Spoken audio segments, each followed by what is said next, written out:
तरह के ਅਸੀਂ ਸਾਰੇ ਜਾਣਦੇ हैं ਪਿੱਛੇ बजट अपना है ਉਹਨੂੰ ਵਿਸਤਾਰਪੂਰਵਕ ਜਾਣਕਾਰੀ ਦੇਣ ਵਾਸਤੇ ਸਾਡੇ ਦਰਮਿਆਨ ਅੱਜ ਸੈयद जाफर इस्लाम जी ਜਿਹੜੇ ਕਿ ਸਾਡੇ ਨੈਸ਼ਨਲ ਸਪੋਕਸਪਰਸਨ ਨੇ ਤੇ ਐਕਸ ਮੈਂਬਰ ਪਾਰਲੀਮੈਂਟ ਨੇ ਰਾਜ ਸਭਾ ਤੋਂ ਉਹ ਸਾਡੇ ਗੁਰੂ ਕੀ ਨਗਰੀ ਅੰਮ੍ਰਿਤਸਰ ਵਿਖੇ ਆਏ ਨੇ ਉਹ ਹੁਣ ਤੁਹਾਡੇ ਨਾਲ ਰੂਬਰੂ ਹੋਣਗੇ ਜੋ ਬਜਟ ਦੇ ਜਿਹੜੇ रिगार्डिंग ਤੁਹਾਡੇ ਨਾਲ ਉਹਦੇ ਵਿਸਤਾਰਪੂਰਵਕ ਜਾਣकारी देंगे। लोगों का को नमस्कार और आप लोग मीडिया बंधु जितने भी आए सबका स्वागत है आज इस प्रेस वार्ता में। जैसा कि हमारे भाई ने कहा कि आप सभी लोगों को मालूम है कि जो हर साल सरकार जो बजट पेश करती है वो 1 फरवरी को इस बार भी पेश हुआ है और उसकी थोड़ी जानकारी हम आपके माध्यम से लोगों तक पहुंचाना चाहते हैं। वो हमारा मुख्य कारण है कि आज हम ये प्रेस कॉन्फ्रेंस कर रहे हैं। तो आज की चर्चा जो है मुख्यतः उसी पर रहेगी कि बजट में क्या बातें हुई हैं, बजट के संदर्भ में क्या क्या चीज़ें हैं, उसके बारे में हम आपके सामने आपके समक्ष रखेंगे। देखिए, जैसा आप सभी लोग जानते हैं, आदरणीय प्रधानमंत्री जी ने कितनी बार और कई बार इस बात का उल्लेख किया है कि अमृत काल शुरू हो गया है। अब अमृत काल के लिए जो सबसे ज़्यादा हमारी जो चिंता है और कोशिश जो हमारे प्रधानमंत्री जी की है कि 2047 तक हमें विकसित देशों के सूची में आना है। विकसित देशों के सूची में आने के लिए आज से उसकी तैयारियां जो शुरू हो गई है। अमृत काल का पहला बजट है और उस बजट का जो विज़न था वो विज़न सबसे पहला विज़न यही था कि एक ऐसा समावेशी और जो जिसमें अर्थव्यवस्था मजबूत अर्थव्यवस्था वाली जो है हमारे सरकार और हमारा देश रहे, जिसमें नॉलेज का भरपूर योगदान हो देश को आगे बढ़ाने के लिए, स्किल्स का बहुत बड़ा स्किल डेवलपमेंट का बहुत बड़ा योगदान हो और जो देश की अर्थव्यवस्था बहुत मजबूत हो। ये इसका जो बेसिक विजन है और इसीलिए आपने देखा होगा कि इस पूरे बजट में जो 4 चीज़ें जो बहुत प्रमुखता से जो देखी गई हैं, जिसके बारे में चर्चा की गई, जो हमारी जिस अपॉर्चुनिटीज़ को आगे हमारी सरकार इस पूरे इसमें बजट के में जो पेश हुआ है उसके द्वारा आगे बढ़ाना चाहती है, वो है कि महिलाओं को सशक्त बनाना है। जो सेल्फ हेल्प ग्रुप के द्वारा जो ग्रीन ग्रोथ जो है, हरित जो है उसका विकास करना है, उसकी फोकस है। युवाओं को जो है आगे बढ़ाना है, उसके बारे में चिंता की गई है। और जो टूरिज़्म के बारे में जो बहुत बड़ा फोकस है कि टूरिज़्म जो है हमारे देश में आगे बढ़े। इस बजट पे भी उसका जिक्र है कि 50 ऐसी जगह, इसके डिटेल्स अभी आते रहेंगे, लेकिन टूरिज़्म को बहुत बड़ा महत्व है और टूरिज़्म को के माध्यम से देश को आगे पहुंचाना है, ये जो है हमारी कोशिश है। लेकिन बजट का जो अगर आप पूरे बजट को अगर आप एनालाइज किए तो उसका जो मिशन है और उसका जो विज़न है, उसकी जो प्राथमिकता है, वो सबसे ज़्यादा जो है वंचितों को, किसानों को, बुज़ुर्गों को, महिलाओं को, चाहे वो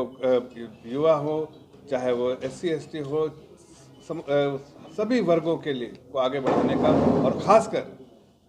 दिव्यांग को, ऐसे गरीब अति गरीब जो लोग हैं जो बहुत गरीब तबके से आते हैं, उनके लिए, पिछड़े लोगों के लिए और जो है नॉर्थ ईस्ट में रहने वाले या यूनियन टेरिटरीज में रहने वाले या फिर ऐसे पहाड़ी इलाकों में रहने वाले, उन सब के बारे में इस पे चिंता की गई है। हमने कोशिश की है और इसमें प्रायोरिटीज़ भी जो है, जो मुख्यतः जो कोशिश में इन सभी वर्गों को लेते हुए जो कोशिश, जो पहला जो ऑब्जेक्टिव है सरकार का कि इंक्लूसिव डेवलपमेंट होना चाहिए। कोई भी विकास जो है इंक्लूसिव होना चाहिए, ऐसा नहीं। अब देखिए, अगर आप पिछले दिनों में आप जाएं तो आपको समझ में आएगा कि जैसे हमने इंक्लूसिव डेवलपमेंट जब बोलते हैं सभी लोगों का समावेशी विकास होना चाहिए, तो उससे दिखा है कि हमने जिनके पास जनधन अकाउंट नहीं थे उनके जनधन अकाउंट खुलवाए ताकि अनबैंक्ड लोगों को बैंकिंग के साथ जोड़ा जाए, मुख्य धारा से जोड़ा जाए। उसी तरह से जिनके पास शौचालय नहीं थे, महिलाओं के मान सम्मान में हमने शौचालय दिए और घर तक शौचालय। जिनके पास पीने के पानी नहीं थे उनको हम पानी एक मिशन के तौर पे एक नई मिनिस्ट्री बनाई और नल से जल देने का काम जो किया है। उसी तरह से जो हमारी माता बहना जब वो लकड़ियों से आग जलाती थी तो उनको कई तरह की बीमारियां होती थी, उसके धुएं से उससे निजात पाने के लिए हमने जो गैस चूल्हे का प्रोवाइड करने की जो एक जो श्रृंखला चलाई है, उसी उसी इसमें कि हम सबको इस विकास से जो पिछले पहले दिनों में क्या होता था, कांग्रेस अक्सर नारा देती थी कि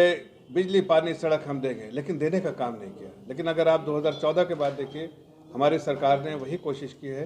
कि हम सबको वही चीज़ देंगे जो आम जिंदगी में ज़रूरत होती है लोगों की, उसको देने हैं। तो हमने देने का काम किया है, चाहे वो 9 करोड़ से ज़्यादा जो है हमने गैस कनेक्शन दिए हैं, चाहे कि वो चूल्हा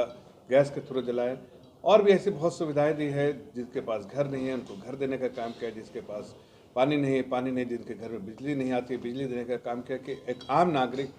अपने आप को मजबूत महसूस करे, सरकार उनकी चिंता करे, सरकार उनके हित में उनके हितों का ध्यान रखे और उनको मुख्य धारा से जोड़े। ऐसी कोशिश हमारी रही है और इसीलिए हमने कहा है कि हमारा समावेशी विकास होना चाहिए। ये जो है ऑब्जेक्टिव है, ये प्रायोरिटी है सरकार के लिए।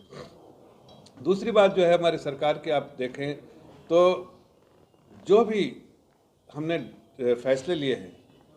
वो लास्ट माइल तक पहुंचना चाहिए, आखिरी आदमी तक पहुंचना चाहिए, जिसका फ़ायदा दीनदयाल जी ने कहा था। दो चीज़ें बहुत बार बार उन्होंने जोर दिया है। एक तो वो कि जो लोग, दो तरह के लोग होते हैं, जो अपने होते हैं और जो अपने होने वाले होते हैं। हम सबको, चाहे मुझे वोट दे या ना दे, हम सब की चिंता करते हैं और इसीलिए उन्होंने कहा कि जो कतार में आखिरी खड़ा हुआ आदमी है उसकी चिंता सरकार को करनी चाहिए, उसको उसके दामन थामे और उसको मजबूत बनाए। तो हमारी सरकार की नीति है और इस पूरे बजट में जो फोकस है वो ये है कि जितनी भी सरकार ने स्कीम पॉलिसी मेजर्स लिए हैं, जितने भी अनाउंसमेंट किए हैं, उसका लाभ जो है आखिरी आदमी तक जो है पहुंचना चाहिए, इसकी चिंता हमने करनी है। उसके लिए हमने बहुत सारे उपाय किए, जैसे ब्लॉक लेवल पर जो है वो 500 ब्लॉक ऐसे आइडेंटिफाई किए जाएंगे जिससे जो है लोगों को उनके घर तक उनकी जो चिंता करने की जो कोशिश है, वैसे 500 ब्लॉक को आइडेंटिफाई करके उसमें एस्पिरेशनल जो डिस्ट्रिक्ट है उसको आइडेंटिफाई किया जाएगा और उनको इस पूरे सरकारी पॉलिसी का जो लाभ मिले उसकी चिंता की जाएगी 500 ब्लॉक में। उसके बाद जो हमारी सबसे बड़ी कोशिश रही है कि अर्थव्यवस्था जो बहुत मजबूत होके जो इंफ्रास्ट्रक्चर में है उसका और इन्वेस्टमेंट जो है, तो आप अगर देखिए पिछले 9 सालों में जब से हमारी सरकार है, हमने कोशिश की है कि अर्थव्यवस्था को मजबूत किया, बहुत मजबूत कीजिए। याद होगा आपको इसी देश के बारे में, इसी देश की अर्थव्यवस्था के बारे में 2013 में पूरी दुनिया में एक ही गुहार होता था कि दुनिया की 5 जो सबसे कमज़ोर अर्थव्यवस्था है, सबसे कमज़ोर इकोनॉमी है, वो जो है भारत, उसमें एक उस जो 5 लोगों में की सूची में भारत भी आता था। भारत में करप्शन बहुत था, भारत में स्कैम्स होते थे, तो लोग कहते थे बाहर दुनिया के अलग अलग देशों में कि भारत एक ऐसा देश है जहां स्कैम्स और स्कैमस्टर्स रहते हैं, फ्रॉड एंड फ्रॉडस्टर्स रहते हैं और यहाँ इसीलिए देश की अर्थव्यवस्था सबसे कमज़ोर 5 अर्थव्यवस्था में थी। हमारी पोजीशन उस वक्त 13 नंबर पे थी, लेकिन हमारे सरकार ने, आदरणीय प्रधानमंत्री जी की अगुवाई में जो हमारी सरकार 2000 से 14 से चली, उन्होंने मैक्रो इकोनॉमिक पैरामीटर्स में जो अर्थव्यवस्था को मजबूत करने के आंकड़े होते हैं, जिसमें आपको अर्थव्यवस्था को जांचने के, परखने के, जिस आंकड़ों से देखा जाता है, उस पर बहुत कोशिश की आदरणीय प्रधानमंत्री जी ने। मजबूत देश को एक ऐसा संकल्प लिया कि देश को आत्मनिर्भर बनाना, देशवासियों को आत्मनिर्भर बनाना है और देश को आगे बढ़ाना है और देश की अर्थव्यवस्था को मजबूत करना है। आज आप देखिए देश की अर्थव्यवस्था जो है बहुत मजबूत है और देश की अर्थव्यवस्था ऐसी है कि दुनिया के 5 जो मजबूत इकोनॉमी उसमें 5वें दर्जे पे आज भारत है। ये अपने आप में बहुत गर्वान्वित वाली बात है हर देशवासियों के लिए कि हम आज 5वें स्थान में, ब्रिटेन को जो देश हम पे राज किया था उसको हमने पीछे छोड़ दिया है और हम तेज़ी से उस जो विकास की पटरी पे, जो हमारा मूल मंत्र है हमारी सरकार का, उस पर पटरी पे नहीं बल्कि पटरी पे तेज़ी से दौड़ रही है। चाहे आप किसी तरह से देखिए, इसको आंकने की कोशिश कीजिए, चाहे आप रेलवे बजट को देखिए, चाहे आप रोड के बजट को देखिए, चाहे आप हाईवेज के बजट को देखिए, या आपने सीवेज के बजट को देखिए, या आपने एविएशन के बजट को देखिए, हर जगह पर बढ़ोतरी की गई है। हर जगह पे ये कोशिश की गई है कि ज़्यादा से ज़्यादा निवेश किया जाए, और ज़्यादा से ज़्यादा निवेश होगा तो जाहिर है उससे जॉब क्रिएशन होगा। तो हमारी सरकार का जो मूल मंत्र है कि minimum governance, minimum government, maximum governance, और प्राइवेट सेक्टर को इनकरेजमेंट करना, ये जो है बेसिक पॉलिसी हमारी सरकार की, ताकि ज़्यादा से ज़्यादा निवेश हो और सरकारी हस्तक्षेप कम से कम हो, और गवर्नेंस अप्रोच ऐसा हो कि उसमें सारी चीज़ें अपने आप हो और पॉलिसी ड्रिवन हो। तो हमारी सरकार ने इसको, इस मूल मंत्र को जब ज़मीन पे धरातल पर उतारा, तो उसका फ़ायदा ये है, जैसा मैंने कहा, 5वें दर्जे की इकॉनमी बनी और 5वें दुनिया के 5वें लेवल पर इकॉनमी है। साथ साथ आप जिस पैरामीटर पर देखिए, जैसे उस वक्त जो है जो महंगाई दर था उस वक्त डबल डिजिट में था, आज बहुत कम है। उस वक्त जो जो जो फिस्कल डेफिसिट था उस वक्त बहुत ज़्यादा था, और ख़ासकर कोविड के समय जो है वो और तेज़ी से बढ़ गया, लेकिन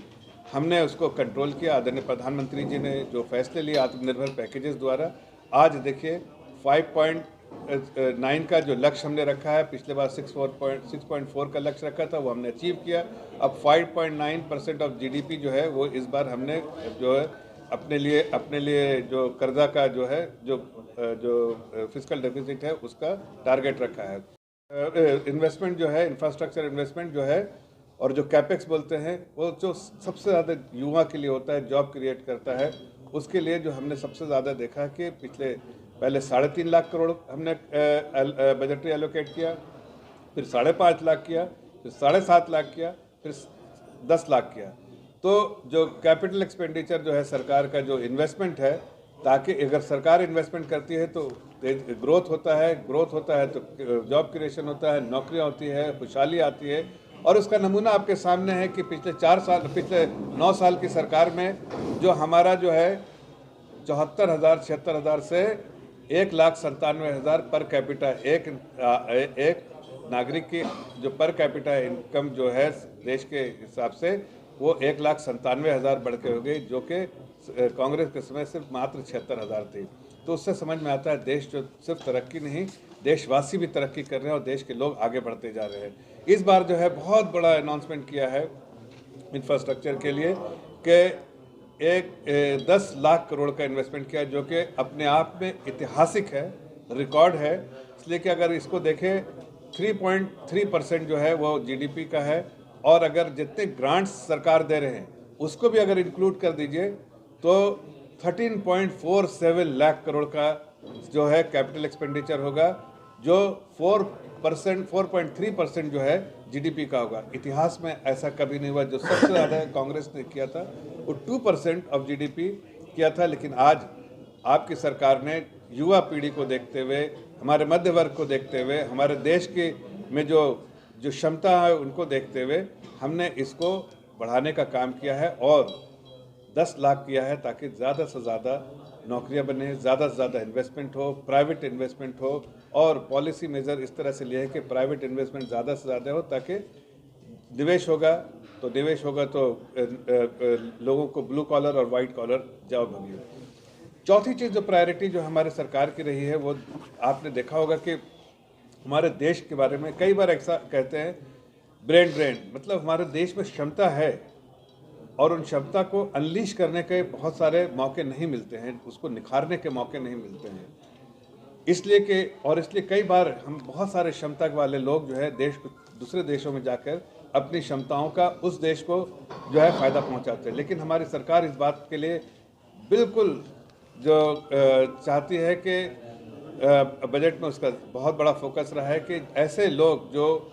क्षमतावान हैं, जिनमें बहुत सारी क्षमता है, उनको निखारने का काम हमारी सरकार करेगी। हर तरह के स्किल डेवलपमेंट से लेके हर तरह के वैसे मौके फ्राहम करेगी, ताकि उनकी सारी जो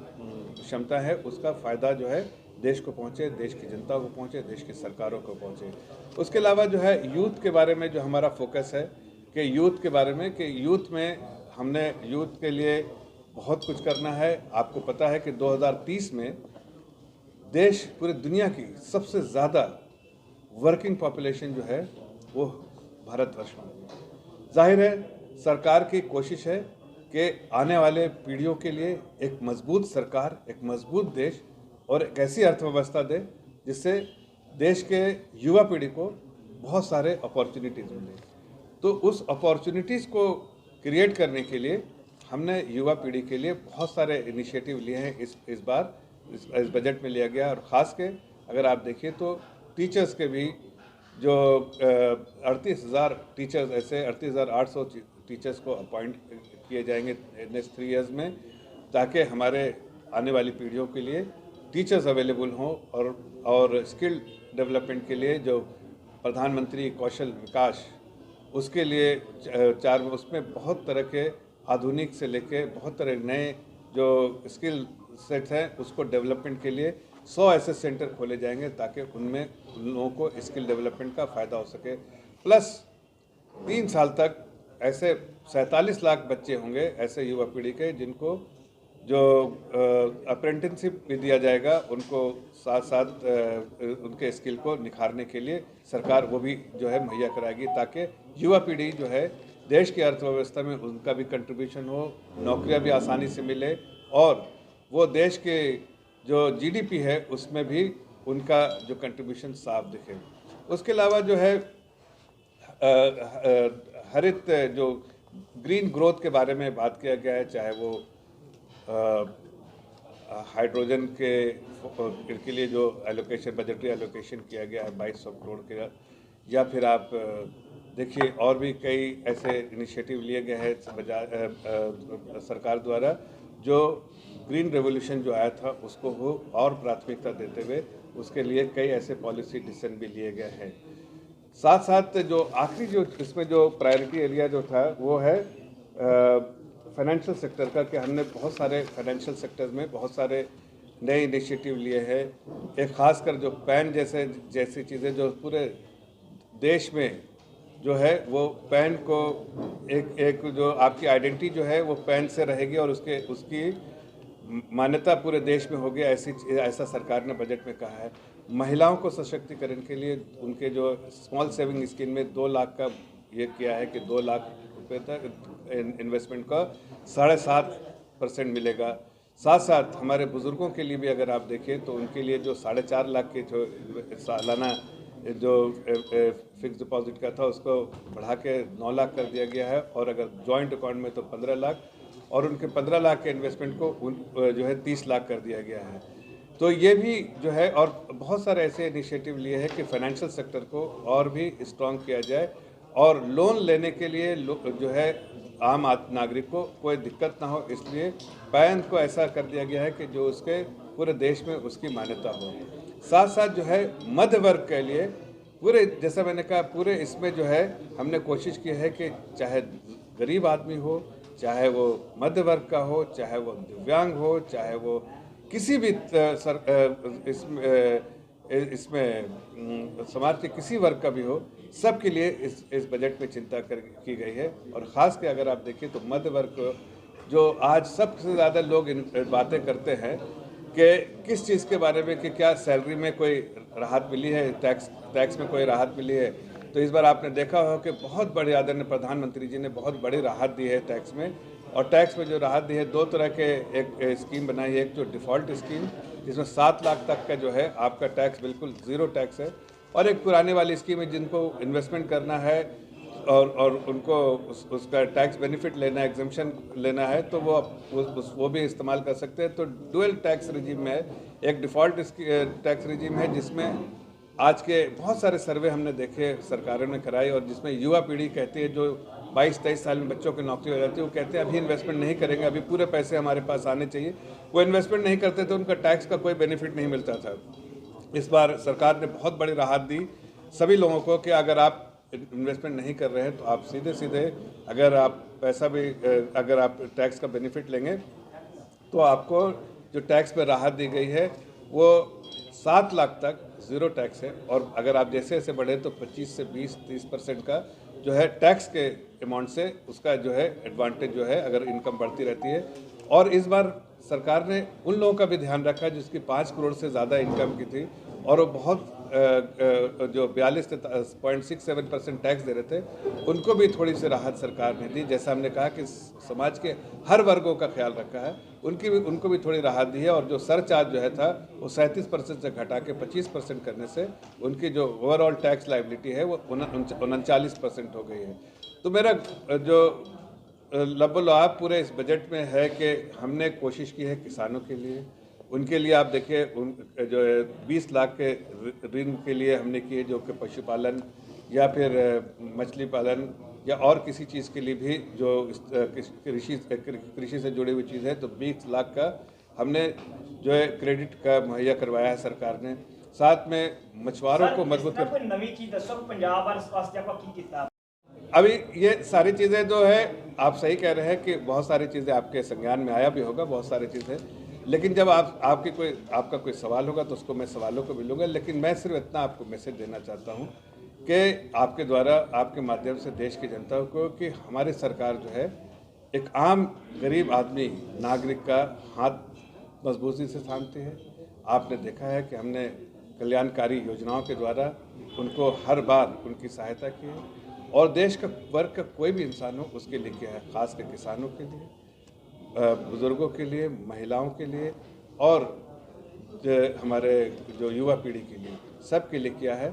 बजट आपने पढ़ा होगा, अगर उससे कोई आपका सवाल भी है तो हम सवाल लेने के लिए तैयार हैं। सर, पंजाब को क्या दिया इस बजट में? सीएम कह रहे हैं बिल्कुल पंजाब को देखा नहीं गया। आगे जो एक दिन बाद ही किसानों ने पुतले फूकने शुरू कर दिए मोदी के, सीतारमण के। पंजाब को आपको बोल रहे हर सभी वर्ग का ध्यान रखा गया, किसानों का खास करके 20 लाख करोड़ का पैकेज दिया कर्ज का। वो बोलते हैं हम कर्ज लेके क्या करेंगे, हमें दिए कुछ नहीं है। देखिए, पूरे देश का जब बजट बनता है तो उसमें हर स्टेट के बारे में चिंता की जाती है। एक खास के किसी स्टेट के लिए तो बजट नहीं है, स्टेट का बजट आएगा तो स्टेट देती है। लेकिन जब सरकार नागरिकों के बारे में बात करती है, सरकार जब देश के बारे में बात करती है, तो देश का बजट तो सभी इसके लिए होगा और सबका बेनिफिट। जैसे कि बॉर्डर बेल्ट है पंजाब इस समय ड्रग्स से और मतलब क्राइम से जुड़ रहा है, इसके लिए अलग से नहीं है। नहीं, देखिए, हमारे बजट में जब युवा पीढ़ी के बारे में बात होती है और युवा को सशक्तिकरण, महिलाओं को सशक्तिकरण, हमारे फार्मर्स को सशक्तिकरण, तो उसमें पंजाब के भी आते हैं और बाकी देशों के भी आते हैं। तो ऐसा कहना कि बजट में कि सिर्फ पंजाब के लिए करते हैं, ऐसा तो ये देश का बजट है। लेकिन मैं इतना आपको बताना चाहता हूँ कि देश के बजट में पंजाब भी आता है और पंजाब की सारी जो समस्याएं हैं उसका आप एक पूछ रहे हैं सर, हमारे सीएम साहब का कहना है कि पंजाब को कुछ नहीं मिला है, पंजाब को दरकिनार किया गया है। देखिए, आप ये बताइए, पंजाब खासकर अमृतसर में बैठे हैं, लोग कह रहे हैं वो सही कह रहे हैं, अगर कुछ दिया गया है तो आप बताइए। पंजाब के लिए कुछ स्पेशल पैकेज है या फिर जो बजट दिया गया उसमें पंजाब को क्या लाभ होगा? ये देखिए, जो मैं उसके बाद जवाब देता हूँ। पहले बात तो ये समझना पड़ेगा, एक मिनट, जो आपके मुख्यमंत्री जी कह रहे हैं उनको प्रदेश के लिए बजट देना है, प्रदेश का बजट जो है उनको देना है। लेकिन देश का बजट है, देश में जो है प्रदेश की भी बातें आती है। तो जो सरकारी निज़ाम से जो स्टेट एलोकेशन होता है आदरणीय प्रधानमंत्री जी के लिए, कि आप कोशिश देखिए पंजाब की जनता के लिए, पंजाब के लिए, पंजाब के किसानों के लिए, पंजाब के भाई बहनों के लिए, उनके बराबर जो है कोशिश रही है कि उनके लिए बहुत कुछ किया जाए। लेकिन बजट में स्पेसिफिक स्टेट का कोई जिक्र नहीं होता है, किसी स्टेट के लिए नहीं। बजटरी एलोकेशन जब होता है तो जो भी सरकार यहाँ से जो अब मुख्यमंत्री जी मांगेंगे, जिस चीज़ की भी डिमांड की है, तो बजट एलोकेशन तो किया हुआ उस चीज़ के लिए। उस सारी जो चीज़ वायबल होगी, हर चीज़ यहाँ की पूरी कीजिए। जो आपके मुख्यमंत्री जी ने डिमांड किया था बॉर्डर के लिए, जो 1000 करोड़ के लिए आप ड्रोन्स के लिए किया था, भाई आपको देखिए कि हमारा जो बजट है, जो 5,25,000 से जो डिफेंस बजट 5,94,000 करोड़ का बन गया, तो जाहिर है हम उनसे ज़्यादा चिंता कर रहे हैं बॉर्डर के बारे में। हमें ज़्यादा चिंता है हर चीज़ की, जो बॉर्डर सिक्योरिटी की।